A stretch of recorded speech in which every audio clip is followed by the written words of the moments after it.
Genevieve married one man, but for 5 years she'd been sleeping with 3. And here's the part that would blow her mind when she finally found out. She had no idea. Not a single clue for 1,825 days.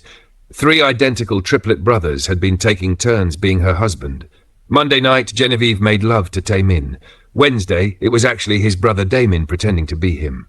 Friday, the third brother Jaemin wore Taemin's clothes, used his cologne, slept in his bed. And Genevieve, this stunning black African woman from Lagos with the biggest heart you'd ever seen, she never knew. Not once, until today. Today, everything would explode. Today, she'd walk into a house she'd never been to and see all 3 of them sitting together, laughing about how stupid she was. Today, she'd find out she was pregnant and would never know which one was the father. And today, she'd make a choice that would haunt her forever. Comment right now. If this happened to you, would you call the cops immediately, or would you plan the most insane revenge? Because what Genevieve does is going to shock you. This story starts 6 years ago in London. University College London Library. 3rd floor, 2 a.m. on a Tuesday night. Genevieve sat with her head buried in a nursing textbook, so exhausted she'd been reading the same sentence about beta blockers for 15 minutes straight. Her natural hair was pulled into a protective style, beautiful box braids that reached her mid-back. She wore joggers and a UCL hoodie, dark circles under her eyes. She looked exhausted. 3 tables away, a guy was watching her. He was Korean, about 20 years old, with cream-coloured hair that somehow looked incredible on him, sharp jawline, perfect skin, expensive tracksuit, and he wasn't studying. He was just watching her struggle. Genevieve looked up. Their eyes met. He smiled. She looked back down, embarrassed. 5 minutes later, he was standing at her table. "I've been watching you highlight that same sentence for like 20 minutes now," he said. His voice was smooth with a slight Korean accent mixed with perfect British English. "I'm pretty sure it's not going to change no matter how many times you attack it with that yellow marker." Genevieve looked down at her textbook. He was right. The entire paragraph was just a solid yellow block now. She laughed despite her exhaustion. "Oh my God, I'm losing it. I have a pharmacology exam in 6 hours and I genuinely think I'm going to fail." "I'm Taemin," he said, sitting down across from her without asking. Spelled weird because Korean parents. "You are?" "Genevieve, from Lagos originally, but I've been in London for 3 years now." He grinned. "So Genevieve from Lagos, what if I told you you're studying the wrong chapter?" Her eyes went wide. "What?" "Yeah, your exam is on cardiac meds, right? Pharmacology with Professor Williams, you're studying chapter 12. The exam is on chapters 13 and 14.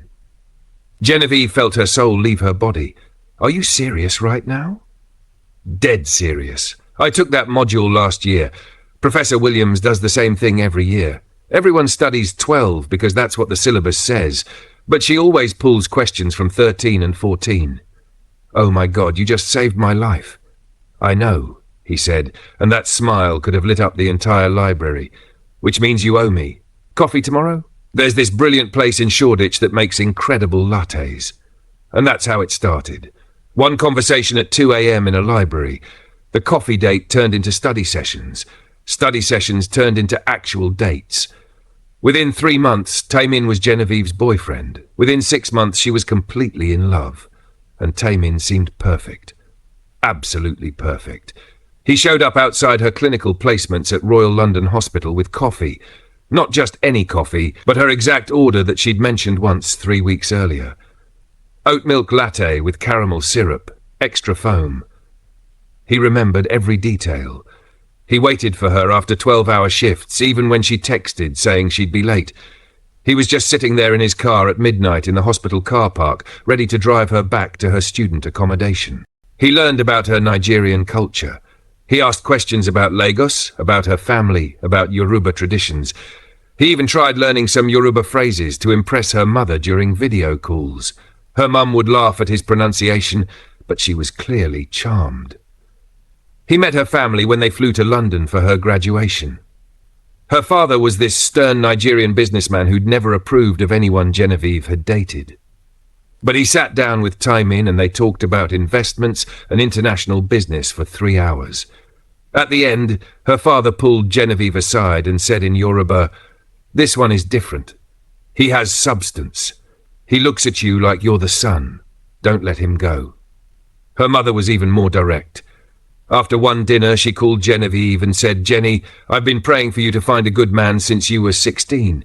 That's him. That's your husband. I can see it in his eyes." After graduation, they were walking through Hyde Park. It was spring. The trees were blooming. Everything was perfect. Taemin got down on one knee right there on the path near the Serpentine. "Genevieve," he said, his voice shaking, "you're the best thing that's ever happened to me. I didn't even know I was incomplete until I met you. Will you marry me?" She was crying before he even finished. "Yes. Yes. Obviously, yes." The wedding happened a year later. Lagos, Nigeria. Big celebration. Nearly 200 people. Genevieve wore a stunning white wedding dress for the ceremony, then changed into traditional Nigerian attire for the reception. A beautiful coral and gold jelly and iro and buba that her mother had custom made.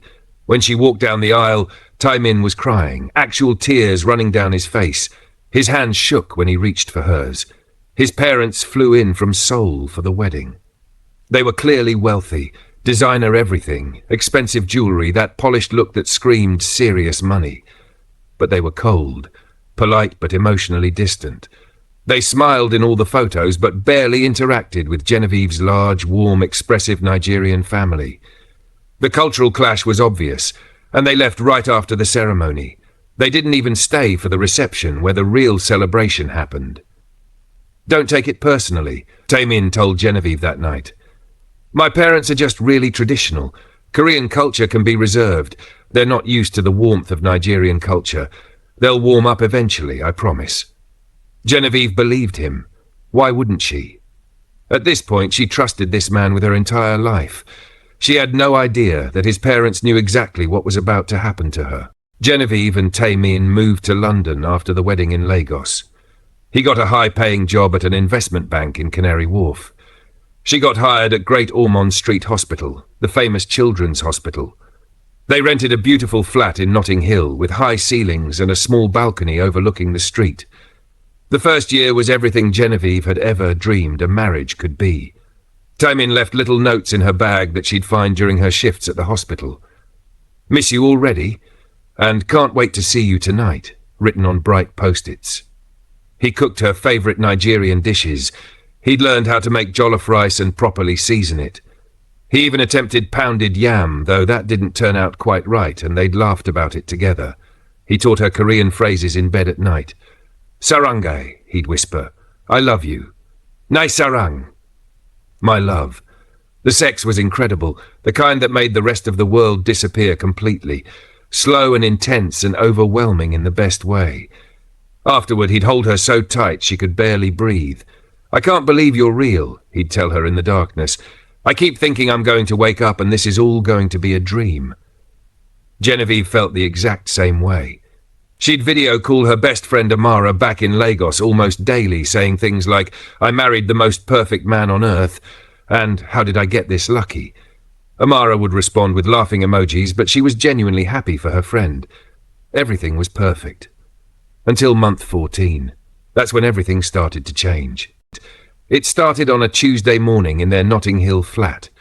Genevieve woke up and reached for her husband like she did every morning. She wanted to cuddle before work, maybe have morning sex. Taemin jerked away from her touch like she'd burned him. "Don't," he said, and his voice was sharp, cold in a way she'd never heard before. "I'm not in the mood. Can you not touch me?" Genevieve blinked, confused. "Baby, what's wrong?" "Nothing's wrong. I just don't want to be touched right now." "Is that a crime?" She was stunned. The night before, literally 12 hours ago, they'd had sex, twice. He'd been all over her, kept saying "I need you" over and over in that mix of English and Korean he used during intimate moments. Now he wouldn't even let her touch his arm. "Did I do something?" she asked quietly. "Oh my God, why do you always do this?" he snapped. "Why does everything have to be about you? Can't I just want some space without you making it into this huge dramatic thing? You're so bloody needy." The words hit her like a slap. This wasn't her Taemin. Her Taemin had never, not once in 4 years, spoken to her like this. She got ready for work in silence, her hands shaking as she wrapped her headscarf. When she came home that evening, there were roses on the kitchen counter. 24 red roses in a crystal vase. "Baby, I'm so sorry," Taemin said, pulling her into his arms.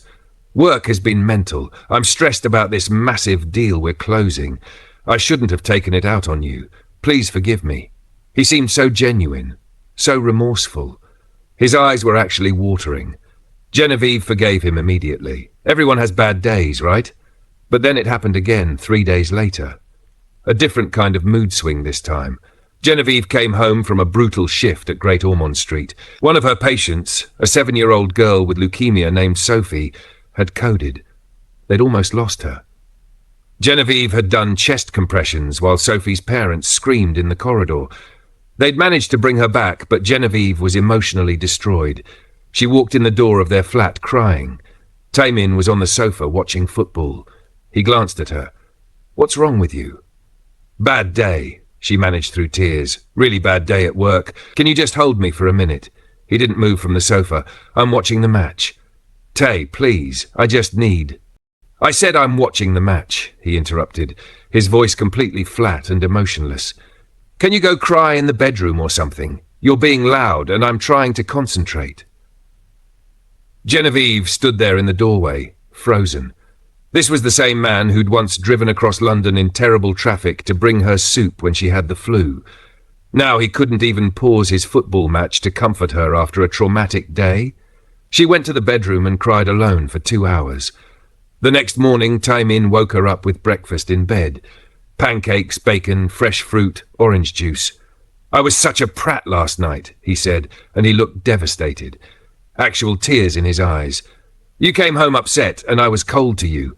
I don't know what's wrong with me lately. I think I might be depressed or something. Maybe I should see someone. Would that help?" And just like that, he was back to being the perfect husband. This pattern continued for months. Good Taemin and bad Taemin, but the bad days were getting worse and more frequent. Some days, Taemin took his coffee black. Genevieve would make him his usual with milk and sugar, and he'd look at it like she'd given him poison. "I don't drink coffee like this. I take it black. You know that." But she didn't know that. He'd been drinking it with milk and sugar for 3 years. Other days, he'd thank her for making it with milk and sugar exactly how he liked it. Genevieve started to think she was going mad. Then there were the physical inconsistencies she started noticing.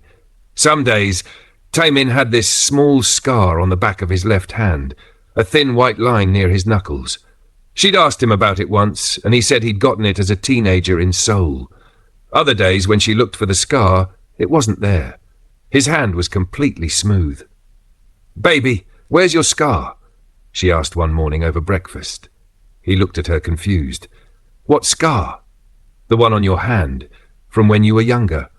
"I don't have a scar on my hand," he said, looking at both hands.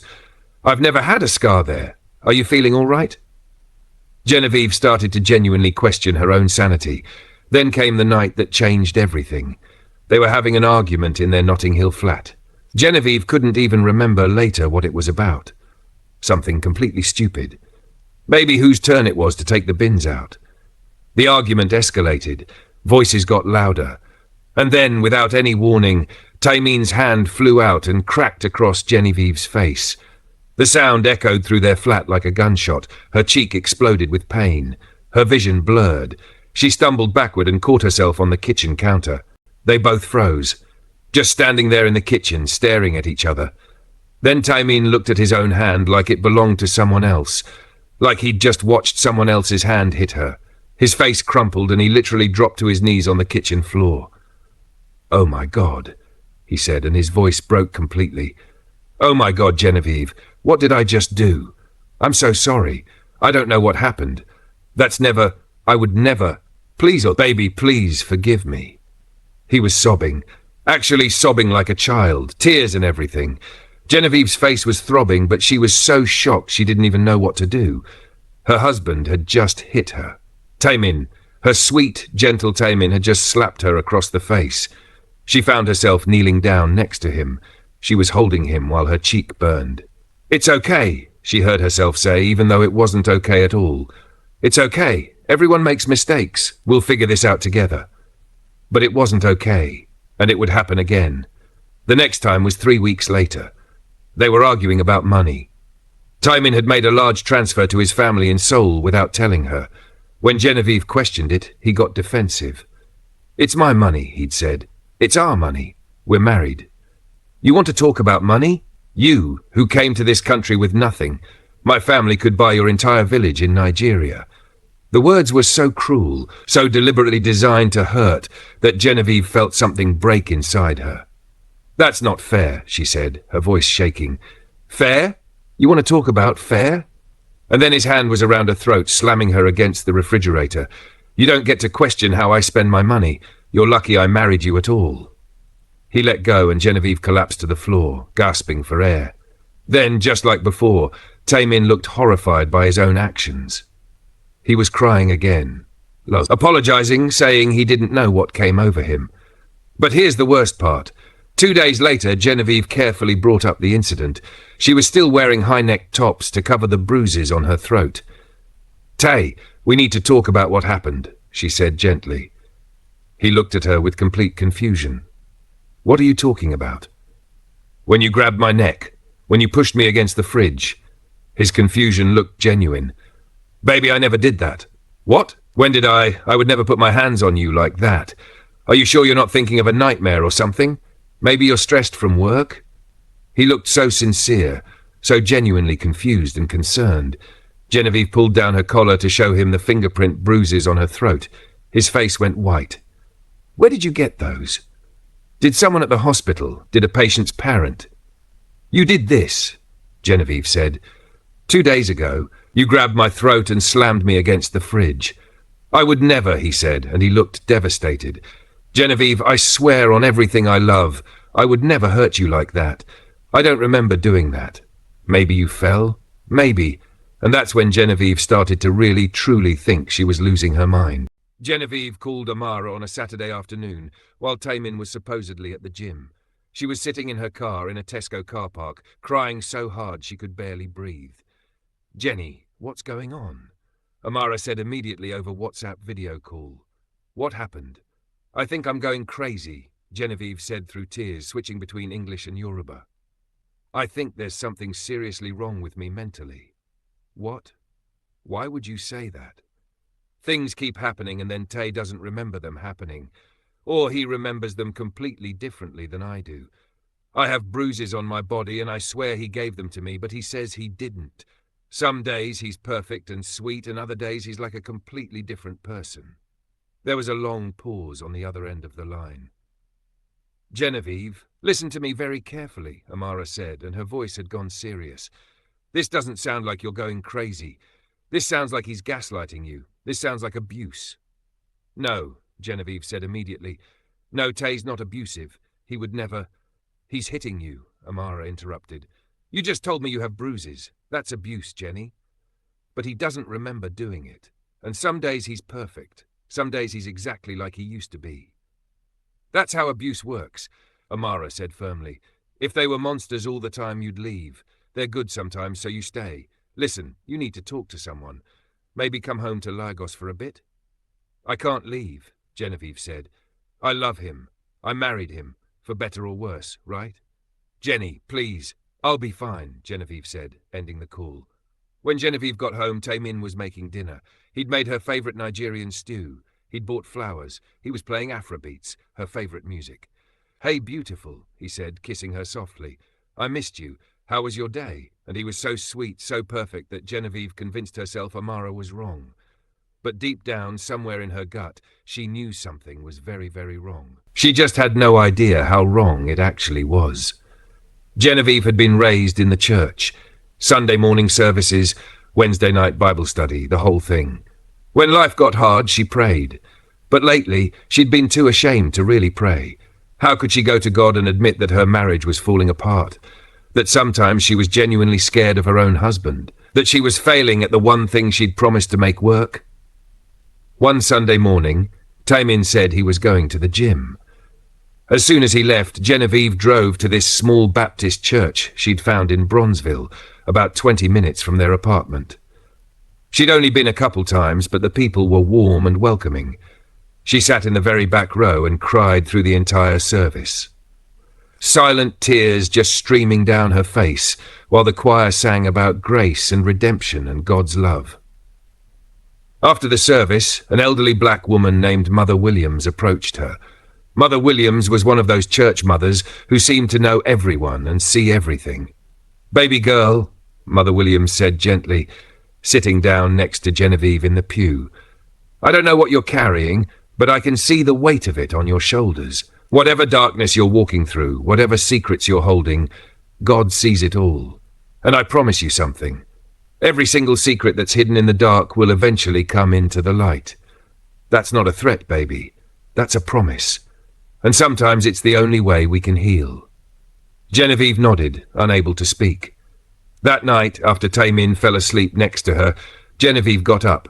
She went to the bathroom, closed the door, and got on her knees on the cold tile floor. "God," she whispered into the darkness, "I know something is wrong. I can feel it in my bones. Something is happening that I don't understand. Please, please show me the truth. Whatever it is, even if it destroys me, I need to know. I can't keep living like this." She prayed until her knees ached from the hard floor. She prayed until exhaustion pulled her into sleep right there in the bathroom, her head resting on the edge of the bathtub. She had no idea that her prayer was about to be answered in the most horrifying way possible. 3 days later, on a random Thursday morning, Genevieve woke up with a feeling she couldn't explain. It was this urgency, this pull, this voice in her head. Go to the house. Go now. She sat up in bed, her heart pounding. What house? Genevieve and Taemin lived in a flat in Notting Hill, but then she remembered something. About 6 months ago, Taemin had mentioned his family-owned property in Hampstead, one of the wealthy areas of North London. He'd said something vague about it being used for business purposes. She'd never been there, but that feeling wouldn't leave. Go now. You need to see. Genevieve looked over at Taemin. He was still asleep. She got dressed quietly in the bathroom. Then she went to their shared laptop and searched through Taemin's emails. It took 20 minutes, but she found it. An address in Hampstead. 47 Roslyn Hill, Hampstead, London. Genevieve wrote it down with shaking hands. She called in sick to Great Ormond Street. Then she took the Northern Line north, her hands trembling the entire journey. When she arrived in Hampstead and found the address, it was a beautiful Georgian townhouse on a tree-lined street, the kind of property worth millions. And in the small driveway was Taemin's car, his distinctive black Range Rover with the personalised plate. But there were also 2 other luxury cars, a silver Porsche, a white Mercedes, both with Korean diplomatic plates. Genevieve's heart pounded so hard she felt it everywhere, her throat, her ears, her chest. She walked up to the front door. It was unlocked. She could hear voices, male voices, laughing. She followed the sound to a sitting room, and what she saw made her entire world explode. 3 men, identical, sitting on a leather sofa together. They all had Taemin's face, his body, his cream-coloured hair, his voice. "Last night was jokes," one was saying in perfect British slang, lounging back.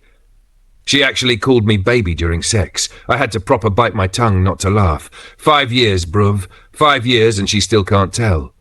"Don't get attached, Damien," another said, scrolling his phone. "Schedule is schedule. My turn next week, yeah?" The third one, who looked most like her Taemin, laughed coldly.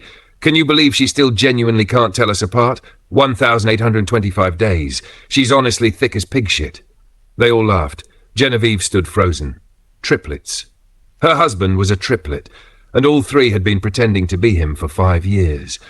Every confusing moment suddenly made horrifying sense. Genevieve backed away silently and somehow made it to the tube station. She rode back to Notting Hill in a complete daze. When she got back to their flat, she stared at their wedding photos from Lagos. Which one had she actually married? The man she loved didn't exist. That night, when Taemin came home, Genevieve was cooking. "Hey, beautiful," he said, kissing her neck. She smiled. "Hey, baby, how was your day?" Inside, she was screaming. Outside, she was perfect. After dinner, he wanted sex. Genevieve let him touch her, made all the right sounds, and the entire time she was planning something they would never see coming. For 3 weeks, Genevieve played the perfect wife. Every night, after whichever brother fell asleep, she'd lock herself in the bathroom and cry into a towel. but she was also gathering evidence. She bought a small notebook and hid it in a tampon box. Every day she documented which version came home. She started seeing the patterns. The violent one, Damien, aggressive, hit her, whiskey drinker, cracked knuckles, had the scar. The cold one, Jamin, emotionless, mechanical during sex. No scar, black coffee, and Taemin, the real one, gentle, whispered apologies, watched her with guilty eyes, small mole behind his right ear, coffee with milk and sugar. One evening, the door slammed open. Damien, she could tell by the footsteps, he'd been drinking. Where's my dinner? I'm cooking it now. I work all day and you can't have food ready? He grabbed her arm. What are you even good for? His hand rose, but someone grabbed his wrist. Another Taemin was in the doorway. The real one. Let go of her, Damien. Damien laughed. It's not your night, mate. Get out before I make you. They almost fought, but Damien left, slamming the door. Damien turned to Genevieve, and she asked, which one are you? His face went white. I know there are 3 of you. I've known for weeks. Damien collapsed against the wall, sliding to the floor. Yes, he whispered. I'm the real Damien, the one you married. Then he told her everything. 6 years ago, UCL Library. He fell in love with her. He didn't mention his brothers. They lived in different countries. But when he brought Genevieve to Seoul to meet his parents, everything changed. His father, Kang Jin-ho, was one of the most powerful men in Asia. The 3 brothers had been fighting for years. You'll share your life with your brothers, his father had said. All of it, including your wife. Or I'll destroy her nursing career with one phone call. I have connections everywhere. Damien thought it was fun. Jamin didn't care. Just for 6 months, Damien promised. But 6 months became 5 years. I tried to stop it, Damien sobbed. Every time I tried, Damien threatened you. I thought I was protecting you. Genevieve stared at him. You let them touch me for 5 years. I know, I'm a coward. Yes, you are. Leave, come back tomorrow at 6. After he left, Genevieve picked up her phone. She started making very specific calls. Over 10 days, Genevieve became 3 different women. With Damien, submissive and adoring. You're so much stronger than the others. His ego swelled. With Jamin, intellectual and mysterious, you're deeper than them. You actually understand me, he softened. With Taemin, conflicted but hopeful. I'm trying to forgive you. I just need time. Hope bloomed in his eyes. To each one separately. I know about your brothers, but I want you. Just you. Damien smirked. Finally figured it out. Jamin looked nervous. Are you telling anyone? Taemin cried. I'll fix this. To all 3, meet me Valentine's Day. There's a couple's retreat in the Cotswolds. I've booked the best suite, just you and me. Each agreed. Each thought he was the only one invited. Genevieve had learned from 3 master manipulators. Now she'd destroy them. The retreat in the Cotswolds was beautiful. Rolling hills, stone cottages, private. Genevieve had been feeling nauseous all morning. Taemin picked her up. White roses. I can't believe you're giving me another chance. At the retreat, he stopped on the path. I need to tell you everything first. He explained his father's control, the threats, everything. When they reached the suite, Taemin froze. Damien was on the sofa. What the fuck? Jamin by the window. Why is everyone here? Hello, boys, Genevieve said, locking the door. Surprise. Damien jumped up. You lying bitch. I lied? I did exactly what you did to me. Sit down, all of you. They obeyed. For 5 years you treated me like property. I didn't want to, Damien said, but you did, every single day. Damien stood. What now, divorce? You'll get nothing. Your family can't help you because the police are coming. Their faces went white. Identity fraud, sexual assault by deception, domestic violence. I've documented everything. Then Genevieve's phone rang. Hello? Hi, Genevieve. Dr. Abiola from Great Ormond Street Employee Health. Your blood results. You're pregnant. 8 weeks. The room spun. What? Taemin said. I'm pregnant, she whispered. Damien laughed. Which one's the father? Jamin collapsed. Taemin stared. I'll never know, Genevieve said. Sirens outside. Please, Taemin begged. That baby deserves better than a father in prison. That baby deserves a father who protected their mother. Knock. Police! Genevieve opened the door. Officers, I made a mistake. Everything's fine. They left. You're all leaving London. Today, never contact me, set up a trust fund, or I release everything. 48 hours. They left. 6 months later, Genevieve stood in her new flat in Lagos, 7 months pregnant. The trust fund was set up.